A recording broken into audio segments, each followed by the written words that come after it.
اعوذ باللہ من الشیطان الرجیم بسم اللہ الرحمن الرحیم ومن الناس من یقول آمنا باللہ وبالیوم الآخر وما هم بمؤمنین یخادعون اللہ والذین آمنوا وما یخدعون الا انفسهم وما یشعرون فی قلوبہم مرض فزادہم اللہ مرضا وَلَهُمْ عَذَابٌ أَلِيمٌ بِمَا كَانُوا يَكْذِبُونَ وَإِذَا قِيلَ لَهُمْ لَا تُفْسِدُوا فِي الْأَرْضِ قَالُوا إِنَّمَا نَحْنُ مُصْلِحُونَ أَلَا إِنَّهُمْ هُمُ الْمُفْسِدُونَ وَلَكِنْ لَا يَشْعُرُونَ۔ پچھلے رکوع میں قرآن حکیم نے آغاز صورت میں یہ حقیقت بیان کی کہ یہ کتاب مقدس، اس میں کوئی شک نہیں ہے، یہ اللہ کی طرف سے نافذ کردہ کتاب ہے۔ یقیناً اس احکم الحاکمین نے انسانیت کے فائدے کے لیے اسے نبی اکرم صلی اللہ علیہ وسلم پر نازل کیا ہے۔ شروع صورت میں قرآن حکیم نے ایک دعویٰ کیا، ایک حقیقت بیان کی کہ اس کتاب کا نفاذ عمل میں آ چکا ہے انسانیت پر۔ جیسے ایک حکومت ایک آرڈیننس اور ایک قانون پاس کر کے نافذ العمل کر دیتی ہے، اور اس کے شروع میں یہ بات کہی جاتی ہے کہ آئندہ سے یہ حکم پورے مملکت کے تمام انسانوں پر نافذ العمل ہے، ایسے ہی یہاں کہا گیا ذالک الکتاب، یہ تحریری حکم نامہ انسانیت کے نام جاری کیا گیا ہے، اور اس کے جاری ہونے میں کوئی شک نہیں ہے، لا ریب فیہ۔ پھر اس کتاب کے نفاذ کے حوالے سے انسانوں کے ممکنہ طور پر تین گروہ ہو سکتے تھے۔ ایک وہ جو اس حکومت کے حکم نامے کو تسلیم کر کے اس پر عمل کرنے والے ہیں، اور ایک وہ جو اس حکم نامے کو نہیں مانتے، ریاست اور مملکت کے باغی ہیں، کفر اختیار کیا ہے۔ اور تیسری قسم وہ ہے کہ جو منافقت سے ظاہری طور پر اس حکم نامے کو تسلیم کرتے ہیں، اس ہدایت نامے کے ہدایات کا اقرار کرتے ہیں، لیکن دلوں میں امراض اور دیگر بہت سی خرابیوں کے سبب وہ اس پروگرام کو دل سے قبول کرنے کے لیے تیار نہیں ہے۔ ذاتی خواہشات اور اغراض نفسانی ان کے راستے کی رکاوٹ بن جاتی ہے۔ کفر کا تذکرہ تو صرف قرآن حکیم نے 2 آیتوں میں پیچھے کیا، اور منافقت کے تذکرے کے لیے 13 آیات لائے ہیں، پورا ایک رکوع ہے۔ نفاق ایسا مرض ہے جو انسانی معاشرے میں منافقت اختیار کرنے والوں کی ذلت اور رسوائی پر منتج ہوتا ہے۔ اس لیے قرآن حکیم نے تفصیل سے ان امراض کا جائزہ لیا ہے، اور کل یہ بات عرض کی گئی تھی کہ یہ منظرنامہ وہ ہے کہ جب مدینہ منورہ میں ریاست مدینہ قائم ہو چکی ہے، مکے کی سیاسی طاقت ختم ہو چکی ہے، ابو جہل عتبہ شیبہ کے خاتمے کا وقت قریب ہے، گویا کہ مسلمانوں کی کامیابی اور ترقی وہ اعلیٰ ترین درجے پر سامنے آ چکی ہے۔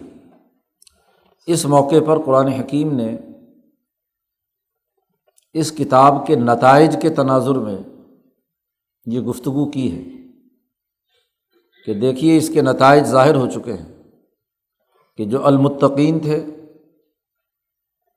مہاجر و انصار دونوں کے لیے ایک ایک آیت قرآن حکیم پیچھے لے کر آیا، جیسا کہ تفصیل سے گزشتہ دنوں میں اس پر گفتگو ہو چکی ہے۔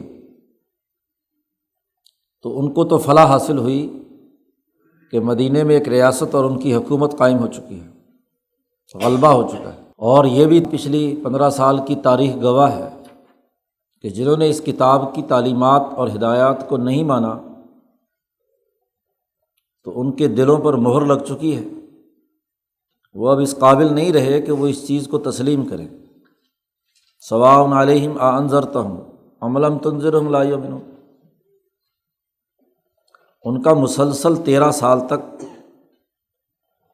سچی ہدایات کو نہ ماننا، اس کے پروگرام کو قبول نہ کرنا ان کے لیے عذاب کا باعث بنا ہے۔ علم کے تینوں ذرائع انہوں نے اپنے بند کیے رکھے، کانوں سے سنا نہیں، آنکھوں سے دیکھا نہیں، دلوں سے سمجھا نہیں۔ تو جب کسی عضو کو انسان مسلسل 12-13 سال تک یا ایک لمبی مدت تک استعمال میں نہ لائے تو اس کی اپنی صلاحیت ختم ہو کر رہ جاتی ہے، وہ عضو مفلوج ہو جاتا ہے۔ اور یہ مفلوج ہونا ہی اس حقیقت کی نشاندہی ہے کہ ان کے اندر اب یہ صلاحیت نہیں رہی، مہر لگ گئی۔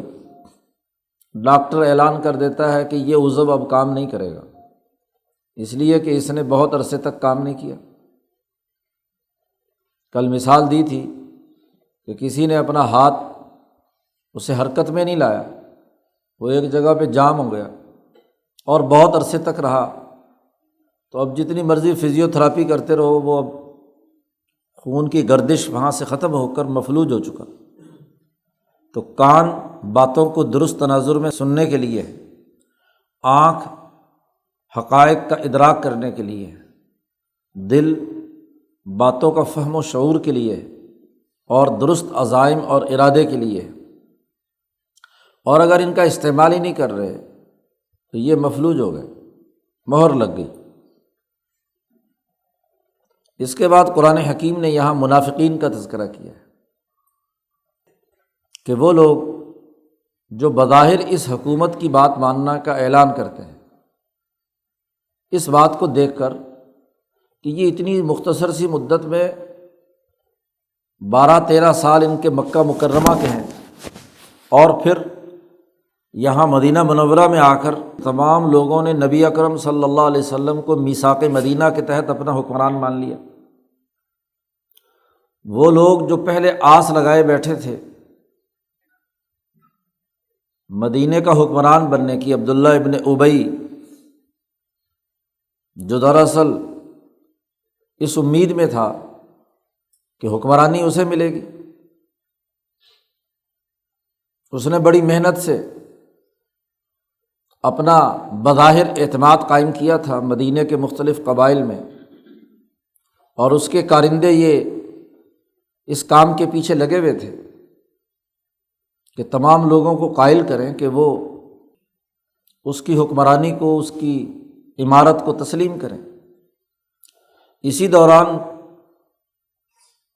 مدینے کے ان لوگوں کو یہ معلوم ہوا مکہ مکرمہ میں جب 12 آدمیوں سب سے پہلے حضور کے ہاتھ پر بیعت ہوئے، بیعت عقبہ اولیٰ، ان سمجھدار لوگوں کو یہ بات معلوم ہوئی تو انہوں نے اسے قبول کر لیا، اور اگلے 1 سال کی محنت اور جدوجہد سے مصعب ابن عمیر رضی اللہ تعالیٰ عنہ کی دعوت سے 85 آدمی اگلے سال حج کے موقع پر حضور صلی اللہ علیہ وسلم کے ہاتھ پر بیعت کر لیتے ہیں۔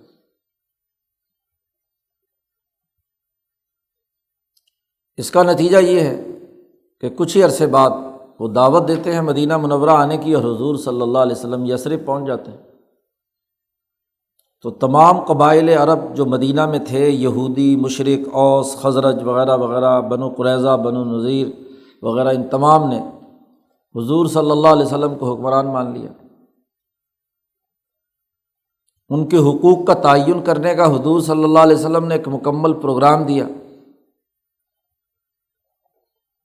عبداللہ ابن ابی جیسے لوگ، وہ تو صرف ذاتی چودراہٹ کے لیے، کوئی پروگرام تو تھا نہیں، تورات کی تعلیمات کو بھی وہ پس پش ڈال دیتے تھے، انجیل کو بھی رسمی طور پر مانتے تھے۔ ذاتی خواہشات تھیں، دلوں میں مرض تھا کہ اس حکمرانی کے ذریعے سے ذاتی، طبقاتی اور گروہی مفادات حاصل کریں گے۔ حضور صلی اللہ علیہ وسلم نے آ کر ہر یہودی، ہر مشرک، ہر قبیلے کے آدمی کو برابر کا موقع دیا۔ بنی عوف کے یہودیوں کے بارے میں کہہ دیا کہ یہ بھی امتم مع المؤمنین ہے، کوئی تفریق نہیں۔ مذہبی فرقہ واریت، طبقاتی فرقہ واریت، سماجی اونچ نیچ، ان تمام چیزوں کو نظر انداز کر کے حضور نے تمام کو برابری طور پر ریاست میں شریک کرنے کا ایک معاہدہ کر لیا۔ اب ان کے لیے کوئی چارہ کار نہیں تھا۔ پہلے یہی واعظ کہتے تھے کہ بھئی سارے قبیلوں کو اکٹھے ہو کر اپنا ایک سردار بنانا چاہیے تاکہ ہماری بھی ایک شہری مملکت قائم ہو، جیسے مکے والوں کی ہے، جیسے فلاں ملک کی ہے۔ تو سب لوگوں کو آمادہ کیا کہ ایک حکومت ہماری ہونی چاہیے اور سب لوگ متفق ہوں اس حکومت میں، اور وہاں مقصد اپنی ذاتی حکمرانی تھا۔ سیاست اور جمہوریت اور الیکشن کا ڈرامہ اس لیے تھا کہ ہم بن جائیں اور اس حکومت کے ذریعے سے اپنے مفادات حاصل کریں۔ اب لوگوں میں یہ بات تو ہو چکی تھی طے کہ ایک حکومت ہوگی۔ اب نبی اکرم صلی اللہ علیہ وسلم آئے اور اس ایک حکومت میں تمام قبائل کو برابری حیثیت میں اپنے معاہدے میں شریک کر لیا، تو یہ ان کے پروگرام کے مقابلے میں زیادہ بہتر لوگوں کو لگا۔ اس لیے جب سب لوگ اس معاہدے میں شریک ہو گئے تو اب ان کے لیے بڑی مصیبت تھی کہ علیحدہ ہوں تو اپنی پہلی والی بات جو ہے وہ غلط ہو جاتی ہے۔ تو انہوں نے سوچا کہ چلو فی الحال جو ہے اس حکومت کو مان لیتے ہیں، اس پر ایمان کا دعوے دار بن جاتے ہیں، اور اس کے ذریعے سے اگر کوئی مفاد ملتا ہے تو جتنا مفاد ملتا ہے اتنا مفاد لیں، اور پھر اندر ہی اندر رہ کر جماعت کے اندر، پارٹی کے اندر، حکومت کے اندر نقب لگائیں، ہاں جی، اپنے ساتھ لوگوں کو جوڑنے کی کوشش کریں اور محمد صلی اللہ علیہ وسلم کی حکمرانی کے بجائے اپنے آپ کو آگے لائیں۔ تو حکومت کے اندر، کسی جماعت کے اندر، کسی تنظیم کے اندر، کسی پروگرام کے اندر اس لیے شریک ہونا کہ اس کے ذریعے سے کیا ہے، اقتدار پر قبضہ کرنا ہے، مفادات حاصل کرنے ہیں۔ یہ نفاق کا مرض۔ اس لیے بظاہر یہ بھی ایمان لے آئے، ان کے لیے اور کوئی چارہ کار نہیں بچا تھا، کوئی آپشن نہیں تھا۔ علیحدہ رہتے ہیں تب مصیبت، اور پورے دل سے مانتے ہیں تو وہ خواہشات نہیں پوری ہوتی جو لیڈرشپ کی اور مفادات کی اور سرمایہ پرستی کی، دنیا پرستی کی موجود ہیں، تو وہ نہیں پوری ہوتی۔ تو انہوں نے منافقت کا راستہ اختیار کیا۔ ان کا تذکرہ کرتے ہوئے قرآن حکیم کہتا ہے وَمِنَ النَّاسِ، لوگوں میں سے کچھ ایسے لوگ بھی ہیں، مَن یقول آمنا باللہ وبالیوم الآخر، جو یہ کہتے ہیں کہ ہم بھی ایمان لائے، اللہ پر ایمان لائے، ہم اللہ کی حکومت مانتے ہیں، اور آخرت کے دن پر بھی ایمان لائے، ہم بھی توحید کے قائل ہیں، ہم بھی اللہ کی اس حکمرانی کو تسلیم کرتے ہیں، اور آخرت کے دن پر۔ اس پورے جملے میں بھی نفاق اور شرارت موجود ہے۔ اللہ کو تو مانتے ہیں اور اللہ کے رسول کے ساتھ بغض رکھتے ہیں، حسد رکھتے ہیں، کینہ رکھتے ہیں۔ اللہ نے جس پر کتاب نازل کی ہے، جس پروگرام سے ایک نتیجہ نکلنا ہے، وہ جس شخص کے ذریعے سے آیا ہے، اس کو رسول تو حقیقی طور پر نہیں مانتے۔ اللہ اور آخرت کا دن، حالانکہ درمیان میں رسالت بھی ہے، قرآن نے اس کا تذکرہ نہیں کیا۔ یہ تو وہی شیطان والی بات ہوئی کہ اللہ کی تو میں عبادت کروں گا لیکن آدم کو سجدہ نہیں کروں گا۔ تو حسد اور کینہ اور خلافت اور حکمرانی کا جو دماغ میں خناس ہے، وہ شیطان کے جیسے دماغ میں تھا۔ اس نے تو کھلم کھلا اعلان کر دیا کہ میں نے تو اس سجدہ کرنا ہی نہیں، انکار کر دیا۔ اور یہ نفاق کے ساتھ خلافت اور حکمرانی کے حصول کے لیے جماعت کے اندر داخل ہو رہے ہیں۔ اس لیے انہوں نے دعویٰ کیا یقول آمنا باللہ، اللہ پر ایمان لائے، وبالیوم الآخری، اور آخرت کے دن پر ہم ایمان رکھتے ہیں، تو ہم تو مسلمان ہو گئے۔ قرآن حکیم نے تجزیہ کرتے ہوئے اللہ نے کہا وما ہم بمؤمنین، یہ ایمان لانے والے نہیں۔ اللہ کو ایسا ماننا یا آخرت کو ایسا ماننا کہ ان دونوں کی تعلیم دینے والا اور ان کو سمجھانے والا جو انسانوں میں فرد ہے رسول اللہ، اس کو نہیں مانتے، تو ایمان کیسے ہوا؟ حکومت تو تب ماننا ہے اللہ کی کہ اللہ نے انسانوں کے لیے اپنی طرف سے جو نائب اور رسول بنا کر بھیجا ہے، جس کی حکمرانی کو لوگ مان رہے ہیں، جس کو اللہ نے اپنی نیابت اور خلافت کے لیے دنیا میں بھیجا ہے، اس کو مانیں گے تو اللہ کو ماننا ہوا۔ اس لیے آگے جا کر قرآن حکیم کہتا ہے قُلْ إِن كُنتُمْ تُحِبُّونَ اللَّهَ فَاتَّبِعُونِی، اگر تم اللہ کو مانتے ہو اور اللہ سے محبت رکھتے ہو تو اس کا دنیا میں ایک ہی راستہ ہے کہ میری اتباع کرو۔ دور کے نبی اور دور کے مجدد کی بات نہ مان کر ڈائریکٹ ماننے کا کیا مطلب ہے؟ یا تو آپ میں یہ اہلیت اور صلاحیت ہو کہ آپ پر اللہ کی طرف سے پیغام آتا ہو، پھر تو بات ہے۔ اگر ایسا نہیں ہے تو جس پر آتا ہے اس کی بات ماننی ہوگی۔ ایک آدمی کہے کہ جی میں میڈیکل سائنسز کو مانتا ہوں، لیکن یہ جو اساتذہ ہیں پڑھانے والے ان کو نہیں مانتا، تو وہ لاکھ ٹکرے مارے، ادھر ادھر کی کتابیں پڑھے، ڈاکٹر بن جائے گا۔ انجینئر کہے کہ جی میں نے انجینئرنگ کو تو مانتا ہوں، علم تو بڑا اچھا ہے، لیکن یہ جو سارے کے سارے انجینئر پڑھانے والے یہاں پر موجود ہیں سب نالائق اور دغا باز فراڈی ہیں، میں ان کو نہیں مانتا۔ تو وہ تعلیم حاصل کر سکتا ہے؟ تعلیم انسانوں سے انسانوں کے پاس آتی ہے، جس کو جس شعبے پہ کمانڈ اور مہارت ہے اس کی اطاعت کرنے سے آتی ہے۔ اس لیے اطیعوا اللہ و اطیعوا الرسول، اللہ کی بھی اطاعت اور رسول اللہ کی بھی اطاعت۔ اس لیے قرآن حکیم نے کہا کہ دیکھو اس جملے کے کہنے میں بھی ان میں خرابی ہے، اس لیے وما ہم بمؤمنین، یہ ایمان لانے والے نہیں ہیں۔ کیونکہ اللہ کا کیسے پتہ چلا؟ آخرت کے دن کی حقیقت کیسے معلوم ہوئی؟ وہ انبیاء کے ذریعے سے معلوم ہوئی۔ کسی نے آخرت میں جا کر دیکھا تو نہیں، نبی نے جا کر دیکھا ہے۔ انبیاء علیہم السلام کی یہ خصوصیت ہے کہ ان کو نری ابراہیم ملکوت السماوات والارض، ان کو آسمان و زمین کی تمام خفیہ چیزیں، ڈائنامک سسٹم کائنات کا ابراہیم کو ہم نے دکھا دیا۔ معراج کی رات میں محمد الرسول اللہ صلی اللہ علیہ وسلم کو کائنات کا پورا نظام، جنت جہنم ہر چیز دکھا دی گئی، اعمال کے نتائج اور خواص بتلا دیے گئے کہ کوئی استاد اس وقت تک استاد نہیں ہو سکتا کہ جس علم کو پڑھا رہا ہے اس کا پریکٹیکل اس کے سامنے نہ ہو۔ خالی کتابیں رٹانے کا نام استادی نہیں ہے، عملی چیزوں کے ساتھ وہ اٹیچمنٹ ہے تو پھر تو بات سمجھا سکتا ہے جس نے عملی مشاہدہ بھی کیا وہ۔ تو نبی اکرم صلی اللہ علیہ وسلم ان پر ایمان کی بات نہیں کر رہے، صرف دو دعوے کر رہے ہیں اللہ اور آخرت کے دن پر۔ قرآن حکیم نے ان منافقین کا کہ جو اللہ اور آخرت کے دن پر ایمان کا بظاہر اعلان کرتے ہیں لیکن حقیقت میں ایمان لانے والے نہیں ہیں، ان کے امراض بیان کرنا شروع کیے ہیں۔ قرآن حکیم کہتا ہے یخادعون اللہ والذین آمنوا وما یخدعون الا انفسهم وما یشعرون۔ سب سے پہلا مرض ان کا یہ ہے، اللہ اور مسلمانوں کو یہ دھوکہ دیتے ہیں۔ دھوکہ کا لفظ کیا بلکہ حضرت شیخ الہند نے بڑا اچھا ترجمہ کیا، دغا بازی کرتے ہیں۔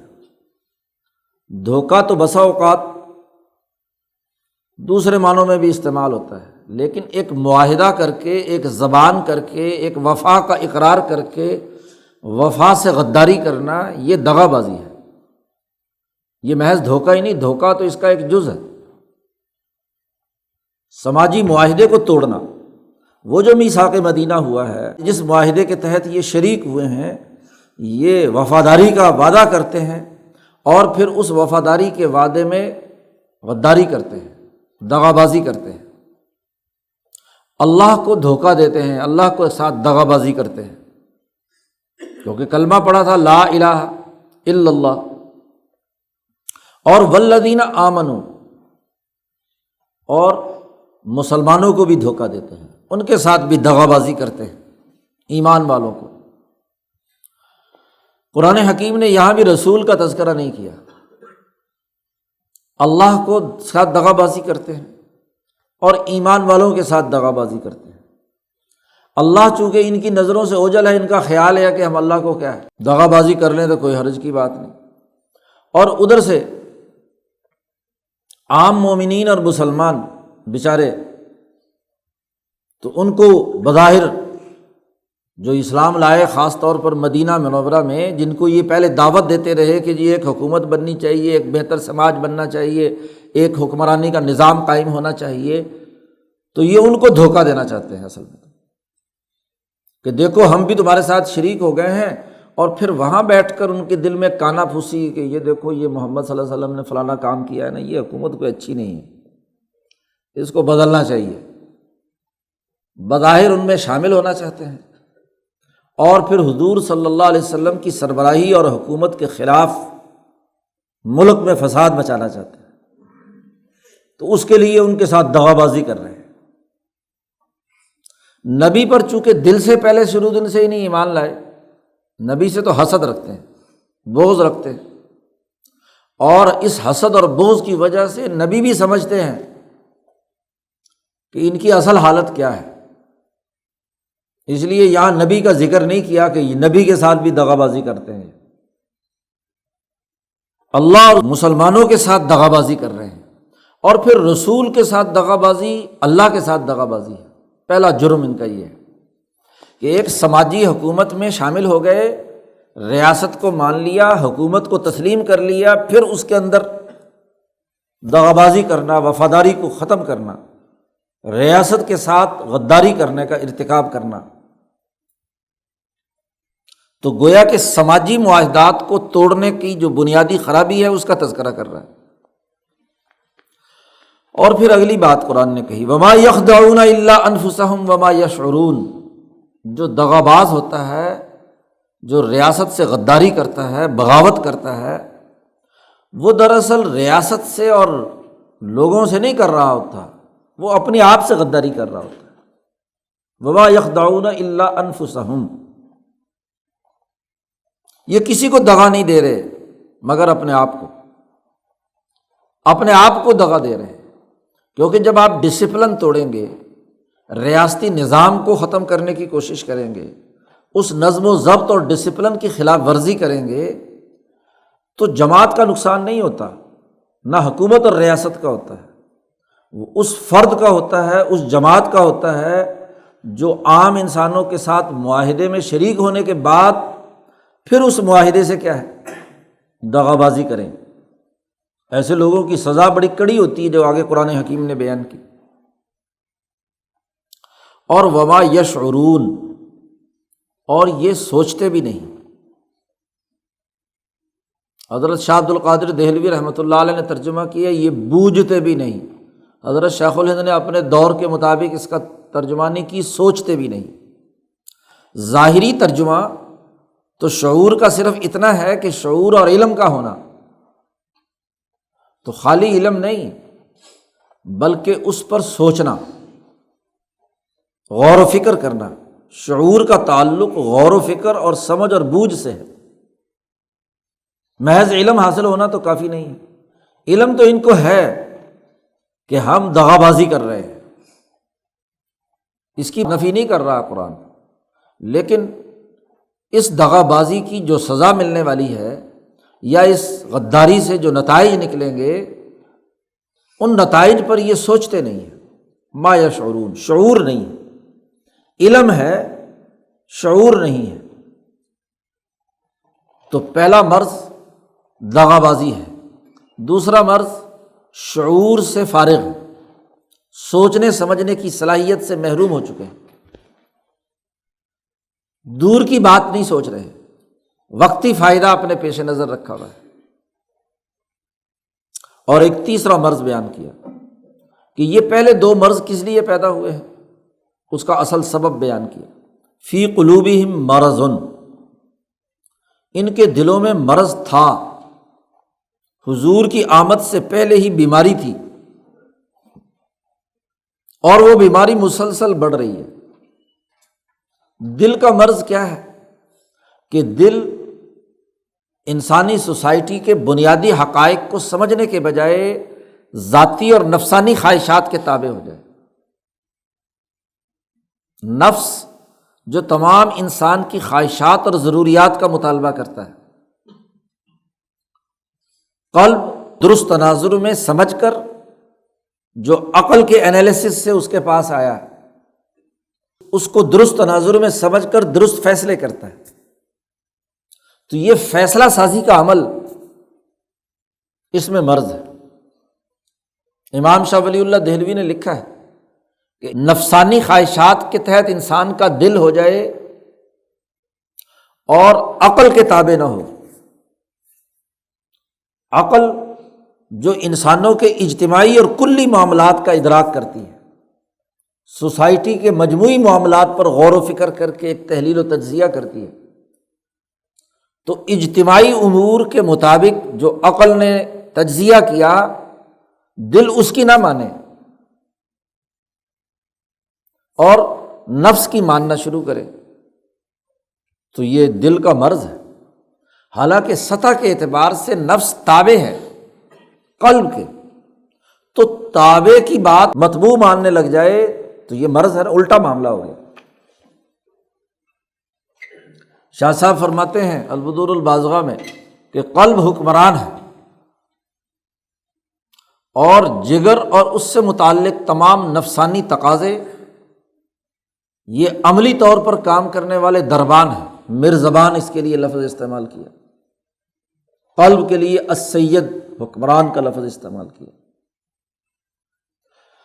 اور عقل جو ہے وہ وزیر اعظم ہے، وہ انالیسس کرتی ہے، تحلیل و تجزیہ کرتی ہے کہ نفس جن چیزوں کا مطالبہ کر رہا ہے کیا یہ واقعی درست ہے، اور کیا نفس کی اس خواہش کو پورا کرنے کے نتیجے میں کوئی ممکنہ نقصانات تو نہیں ہوں گے، یا ممکنہ فوائد کیا ہوں گے۔ کسی غیر عورت کو چھیڑنے کا نفس اگر مطالبہ کرتا ہے تو عقل سمجھاتی ہے کہ چترول ہو نہیں ہے، ذرا سی دیر کے لیے تو کیا ہے، کچھ نہ کچھ مزہ آ سکتا ہے، لیکن اس مزے کے نتائج کیا ہوں گے جی۔ کسی کی دکان سے مٹھائی بن رہی ہے، آپ نے بغیر پوچھے اٹھا کر منہ میں ڈال لی، نفس تو کہتا ہے، لیکن عقل کہتی ہے کہ بھائی ذرا دیکھ بھال کر، اس کا نتیجہ اور بھی نکلے گا۔ تو عقل تحلیل و تجزیہ کرتی ہے نفس کے تمام خواہشات کا۔ اگر عقل بھی دھوکہ کھا جائے، مکر و فریب کا شکار بن جائے، اور نفس بھی خواہشات کا غلام بن جائے، تو بیچارہ قلب اس کے مطابق فیصلے کرتا ہے نا۔ تو نفسانی اور انفرادی خواہشات کے تحت فیصلے کرے قلب، یہ مرض ہے۔ قلب تو حکمران ہے، اس کو از خود تمام حالات و واقعات کا جائزہ لے کر، سوچ سمجھ کر، شعور کے ذریعے سے اسے فیصلے کرنے ہیں۔ عقل نے جو معلومات بہم پہنچائی ہیں، نفس نے جو اس کی تمام مطالبات اور تقاضے سامنے رکھے ہیں، ان تمام کا مجموعی مثبت منفی جتنے امور ہیں ان کو سامنے رکھ کر ایک بیلنس شیٹ تیار کرے اور اس کے مطابق فیصلہ کرے، یہ قلب کی حالت ہے۔ اور اگر یہ نہیں ہے تو پھر مرض ہے۔ کسی جماعت کا سربراہ، کسی کمپنی کا سربراہ اپنے کلرکوں کی رائے کے اوپر عمل کرنا صرف شروع کر دے، ایک کلرک کی رائے پہ عمل کرے، کسی دوسرے کا کچن کیبنٹ کا نمائندہ اس کی نمائندہ بن جائے، اس کے فیصلوں کے مطابق کام کرے، تو ظاہر ہے کہ وہ نظام خراب ہے۔ اسی لیے حضرت شاہ صاحب نے کہا کہ اس نظام کی خرابی میں کوئی شک و شبہ نہیں جہاں دل بیمار ہو۔ اور یہ تمام تر تفصیلات نبی اکرم صلی اللہ علیہ وسلم کی اس حدیث کی ہے جس میں حضور نے فرمایا الا ان فی الجسد مضغہ، خبردار انسانی جسم میں ایک لوتھڑا ہے، ٹکڑا ہے، اذا صلحت صلح الجسد کلہ، اگر وہ درست ہے تو پورا جسم درست ہے، اور اگر وہ خراب ہے تو پورا جسم خراب ہے۔ الا وہی القلب، لوگوں سن لو، وہ دل ہے۔ دل صحت مند ہو، مستحکم ہو، ہمت والا ہو، جرأت والا ہو، تو وہ نفس پر کنٹرول رکھتا ہے، عقل کے تجزیے کے فیصلہ کرنے میں اس کے اندر درستگی ہوتی ہے۔ اور اگر قلب بزدل ہے، کمزور ہے، بز بکری کا دل، کم ہمت ہے، تو نفس اس پر چھا جاتا ہے۔ عقل کی لا یعنی اگر کوئی تجزیہ ہے اس کو بھی وہ مان لیتا ہے، اس کو تو خود اپنی رائے کے مطابق عمل کرنا ہے۔ منافقین کا سب سے بڑا مسئلہ یہ ہے کہ فی قلوبہم مرض، حضور کے مدینہ منورہ آنے سے پہلے ان کے دلوں میں بڑا مرض تھا، حکمرانی کی خواہش تھی، ذاتی مفادات، دنیا پرستی ان کے اندر غالب تھی۔ فزادہم اللہ مرضا، اب حضور آئے اور حضور کو سارے مدینے والوں نے اپنا حکمران مان لیا، تو اب اللہ نے ان کا مرض مزید بڑھا دیا۔ مرض تو پہلے سے تھا، اب حضور کی آمد سے، مسلمانوں کی ریاست قائم ہو جانے سے ان کے اندر جو حسد اور بغض پیدا ہوا اور جو جھنجھلاہٹ پیدا ہوئی، تو اقتدار تو ہمارے پاس ہونا چاہیے تھا، یہ اقتدار تو چلا گیا مکے سے آنے والے ان مسلمانوں کے پاس اور نبی اکرم صلی اللہ علیہ وسلم کے پاس، یہ اقتدار تو ہمارے پاس ہونا چاہیے تھا۔ تو مزید غصے کے اندر دل کی حالت دیکھنے والی ہے کہ مزید اوٹ پٹانگ عمل کرتے ہیں جس کا شعور سے کوئی تعلق نہیں۔ وہ دل جو پہلے ایک سطح کے مرض کی حالت میں تھا، اب نفس سے مغلوب ہو کر حسد، کینہ، بغض اور عداوت نبی اکرم صلی اللہ علیہ وسلم کی مزید کوٹ کوٹ کر ان کے اندر بھر گئی۔ تو قرآن حکیم کہتا زادہم اللہ مرضا۔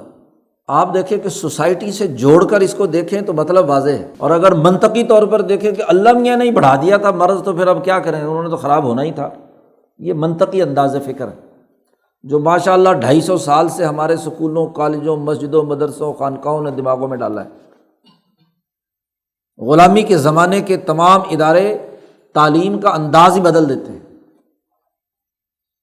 بات عملی ہو رہی ہے کہ حضور کی آمد سے پہلے مریض تھے، اور جب حسد اور کینے کے اندر مبتلا ہوئے اس جماعت کے اقتدار سے جس نے انسانوں کے مسائل کے حل کرنے کا ایک بلا تفریق رنگ، نسل، مذہب، ایک باقاعدہ ریاستی نظام دیا، اب اس کی مخالفت کرنے میں ان کا مرض مزید کیا ہے، بڑھ گیا۔ زادہم اللہ مرضا، اللہ نے بڑھا دیا، کیونکہ اللہ نے اس جماعت کی تعلیم و تربیت کا اہتمام کیا، وہ یہاں آئی اور اس نے بلا تفریق رنگ، نسل، مذہب لوگوں کے لیے ایک سیاسی، سماجی، معاشی نظام قائم کر دیا، تو اب ان کو بڑی تکلیف ہوئی۔ زادہم اللہ مرضا، اس کو تقدیر کے ساتھ جوڑ دینا قطعی طور پر غلط ہے۔ فزادہم اللہ، فا ہے، ایک ایک حرف قرآن کا جو ہے وہ معنویت پر دلالت کرتا ہے کہ مرض تھا، اور پھر اس کا اگلا مرحلہ یہ ہوا کہ زادہم اللہ مرضا، تو دلوں کا مرض اور اس میں شدت سے اضافہ۔ تیسری خرابی دغا بازی، بے شعوری، دلوں کا مرض۔ اور چوتھی خرابی قرآن نے بیان کی وَلَهُمْ عَذَابٌ أَلِيمٌ بِمَا كَانُوا يَكْذِبُونَ، جھوٹ بھی بولتے ہیں۔ جھوٹ بولنا، اور صرف جھوٹ بولنا نہیں، حضرت نے بڑا اچھا ترجمہ کیا، جھوٹ کہتے ہیں، یعنی یہ جو ایمان کا دعویٰ کر کے اس میثاق مدینہ میں یہ شریک ہوئے ہیں، ریاست کے ڈسپلن کو ماننے کا جو معاہدہ کر رہے ہیں، یہ جھوٹ کہتے ہیں۔ ایک ہے سادہ جھوٹ بولنا، جھوٹا ہونا، اور ایک ہے کہ سماجی اور اجتماعی معاملات کے اندر سماجی معاہدے میں معاہدے کو جھوٹ بنا دینا کہ یہ معاہدہ جھوٹا ہے، اس معاہدہ کرنے میں جھوٹے ہیں، یہ ہے جھوٹ کہتے ہیں۔ مطلقاً جھوٹ کا تو نتیجہ نہیں ہے، اگرچہ وہ بھی جرم ہے۔ ایک آدمی سے جھوٹ بولتا ہے، ایک آدمی ایک خاندان سے جھوٹ بولتا ہے، ایک آدمی پوری قوم سے جھوٹ بولتا ہے، تو یہ پوری قوم سے جھوٹ کہتے ہیں۔ اور جب اجتماعی جرم بڑا ہو جاتا ہے، جتنے زیادہ لوگوں کے ساتھ آپ جھوٹا سیاسی بیان دے رہے ہیں، پتہ بھی ہے جھوٹ ہے، لیکن لوگوں کے سامنے جھوٹ بول رہے ہیں، جیسے ماشاءاللہ پاکستانی سیاستدان جھوٹ کہتے ہیں، ایک آدھ فرد سے نہیں، پوری قوم کے سامنے چینلوں پر بیٹھ کر دغا بازی کرنا، شعور نہ ہونا، دلوں کا امراض اور قوم کے سامنے جھوٹ کہنا۔ 70 سال سے آپ نے ریاست کی تشکیل کے حوالے سے کیا کام کیا ہے؟ آپ کی قیادت کا کردار کیا ہے؟ سوچنے سمجھنے کی بات ہے۔ دغا بازی ہے۔ لوگوں سے کہا کہ جی اسلام کے لیے ملک بنا رہے ہیں، پاکستان کا مطلب کیا؟ لا الہ الا اللہ۔ دغا بازی نہیں ہے۔ اور کس کو دے رہے ہیں؟ اللہ کو، کہ اللہ کے نام پر ہم ملک بنا رہے ہیں، لا الہ الا اللہ کا ملک بن رہا ہے۔ اور والذین آمنوا، اور جو بیچارے یہاں کے مسلمان سادہ لو تھے، ان کو کہا بس دودھ شہد کی نہریں بہیں گی، اسلام کی ریاست ہوگی، وہاں پہنچو گے تو یہ کچھ تمہیں انعام میں ملے گا، بس اسلامی حکومت قائم ہوگی۔ تو دغا بازی کر رہے ہیں کس سے؟ اللہ سے بھی اور مسلمانوں سے بھی۔ قرآن نے کیا کہا؟ یہ کسی اور سے دغا بازی نہیں کر رہے ہیں، اپنے سے کر رہے ہیں، اپنے آپ کو دھوکہ دے رہے ہیں۔ ان کی تحریرات، ان کی تمام گفتگو، ان کی تمام باتیں خود بتلا رہی ہیں کہ یہ اپنے آپ کو دھوکہ دے رہے ہیں۔ وَلَهُمْ عَذَابٌ أَلِيمٌ بِمَا كَانُوا يَكْذِبُونَ، یہ قیادت جھوٹ کہتی رہی۔ اس جھوٹ کہنے کا نتیجہ یہ ہے کہ عذاب علیم، دردناک عذاب ان کے لیے، دنیا کا عذاب اسی حکمران طبقے کے لیے جو جھوٹ کہتے رہے، جھوٹ بتاتے سارے کام کرتے رہے۔ آپ دیکھیے کہ یہ 4-5 خرابیاں ریاستی تشکیل کے حوالے سے جن لوگوں میں ہوتی ہیں، منافقت کا تعلق ریاستی تشکیل کے امور کے ساتھ ہے، یہ بات یاد رکھ لیجیے۔ جہاں جتنا بھی سیاق و سباق ہے، اسی لیے تو قرآن نے آگے بات کہی ہے وَإِذَا قِيلَ لَهُمْ لَا تُفْسِدُوا فِي الْأَرْضِ، جب ان سے کہا جائے کہ یہ جو 4 مرض بیان ہوئے ہیں ان کے نتیجے میں ملک کے اندر فساد پیدا ہوگا۔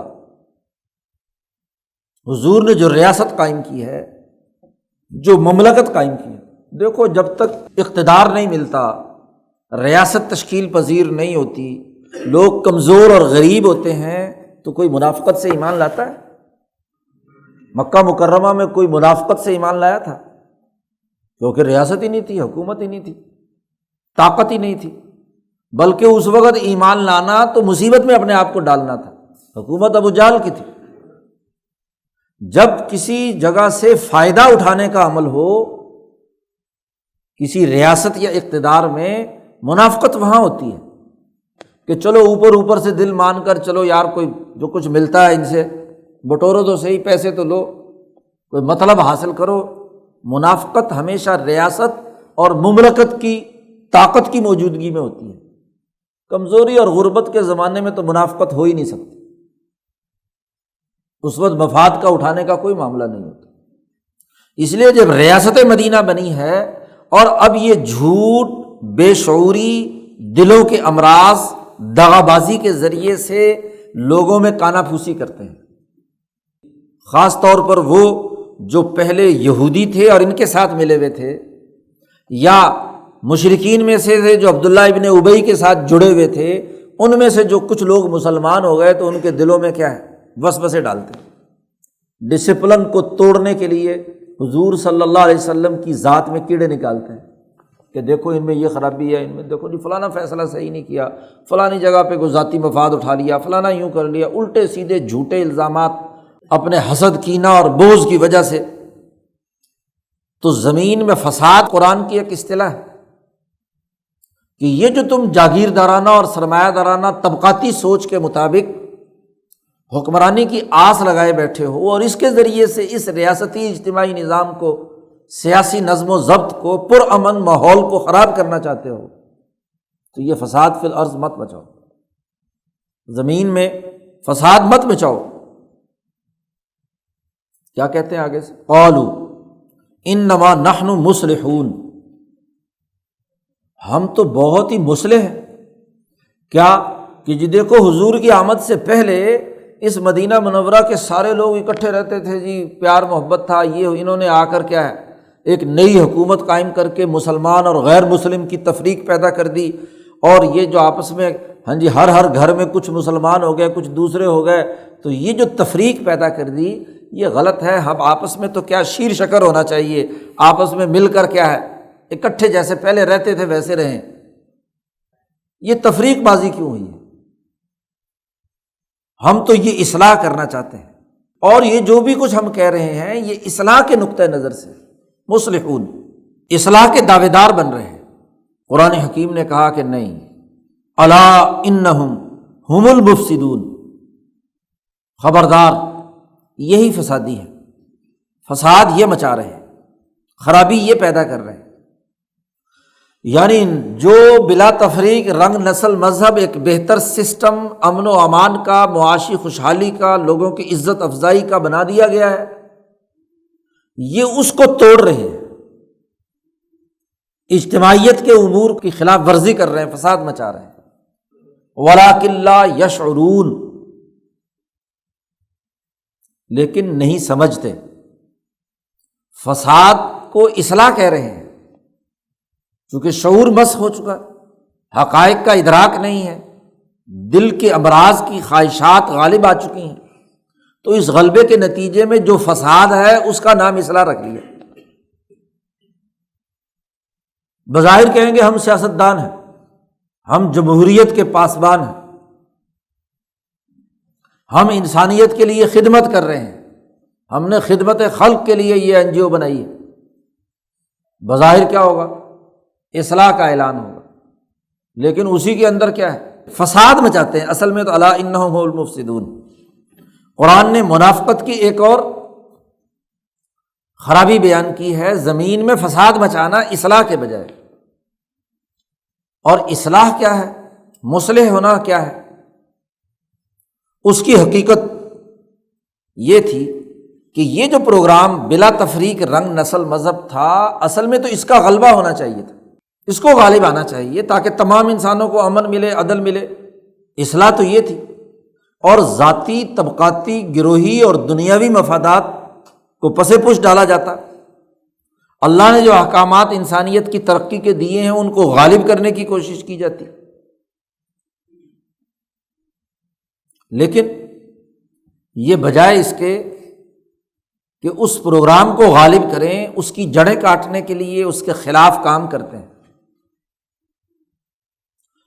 اور پھر پوچھو ان سے تو کہتے ہیں کہ ریاست کے دشمن بھی ہیں، ان سے ہم کسی مصلحت کی وجہ سے مل رہے ہیں۔ مکے والوں سے چونکہ ان کے تعلقات، دشمنوں سے تعلقات، کہ جی فلانی مصلحت ہے، فلانی مصلحت ہے، فلانا تعلق ہے، اس تعلق کی وجہ سے ہم کیا ہے یہ کام نہیں کر پا رہے۔ تو اس پر حضرت شیخ الہند نے ایک شعر کا مصرع لکھا ہے کہ اغیاروں سے یاری بنائی ہوئی ہے۔ حضرت نے کہا خاک بل دلداری اغیار پاش، فارسی کا مصرع ہے کہ دوسروں کی دلداری کے اوپر مٹی ڈالنی چاہیے، خاک ڈالنی چاہیے۔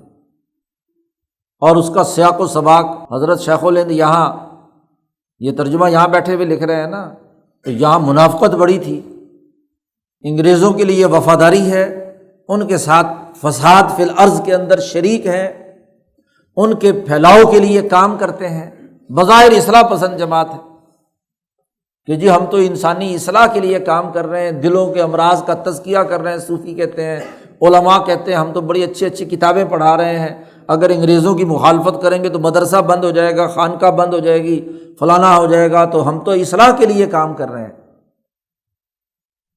تو حضرت نے وہاں پر یہ مصرع فٹ کیا کہ اغیار کی دلداری پر خاک ڈالو کہ ان کی مصلحت کے لیے، ان کے مفاد کے لیے کام کرنا چاہتے ہو، تو یہ تو فساد فی الارض ہے، تم سمجھتے ہو ہم اصلاح فی الارض کر رہے ہیں، ریاست میں اچھائی کا کام کر رہے ہیں، حالانکہ یہ اچھائی کا کام نہیں، یہ تو فساد کا کام ہے۔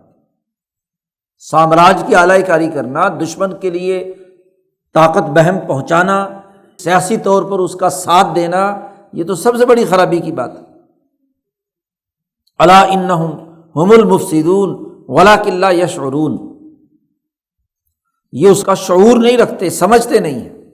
فساد فی الارض، 5 بنیادی خرابیاں قرآن نے بیان کر دی: دغا بازی کرنا، شعور نہ رکھنا، دلوں کے اندر امراض کا پیدا ہونا، جھوٹ کہنا، جو بات کہتے ہیں، جو معاملہ کرتے ہیں، جو معاہدہ کرتے ہیں وہ جھوٹ بولتے ہیں، فساد فی الارض مچانا، اور فساد فی الارض سیاسی اور معاشی طور پر سوسائٹی میں انسانی حقوق توڑنے سے عبارت ہے، اور اصلاح نہ کرنا، یعنی سوسائٹی میں جو سماجی تبدیلی کا عمل ہے اس کو درست طور پر نہ کرنا۔ اللہ صلی اللہ